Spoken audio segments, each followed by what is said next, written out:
it just there's very few people that I felt a piece of me left with them, but Patrice, a big chunk left, and then with Norm, it was just a little piece, and it was more of just I missed him, but I knew he was too good for this fucking world anyway. But then I guess along those same lines, if you didn't have that, did you have anybody like that you just idolized? Because we grew up in a time, people can't fathom it now, but we grew up in a time before cable. So we didn't get to see anybody's warts. They could Yeah. really, they could really be an idol to us. So I'll go first. Burt Jones, Baltimore Colts. My God, I wanted to be Burt Jones. I used to throw footballs every day in the hopes of one day being Burt Jones. I got to play quarterback 1 year, and it was when I went to Booker T. Washington on a school with all black guys. You know what I mean?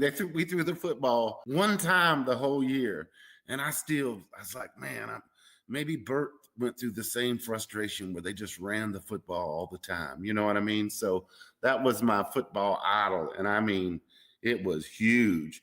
And I don't think in this mass media culture, maybe kids can't have idols like that because we we could build them up so high back then. And then in baseball, the identical thing was Eddie Murray. He could hit that baseball for the Baltimore Orioles so good. Because I have been a narcissist. All right, a narcissist puts people on a pedestal and has idols, people that they venerate, because they feel that it builds them up somehow.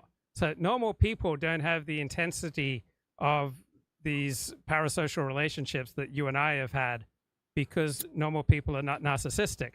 But if you are essentially unable to find enough worthy of respect and admiration in yourself, you'll need to find some external figures to put your need for idealization and idolizing on that person, and then you feel a connection with that person, and then that shores you up.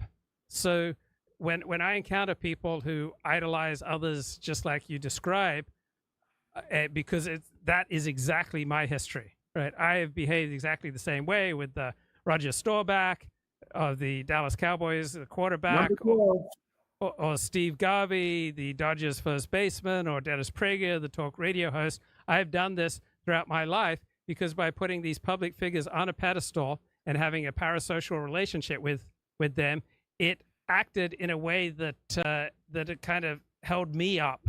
I was using this idealizing of these public figures to try to feel special myself, because I recognize their greatness, and because I recognize their greatness, I got to partake in their greatness vicariously.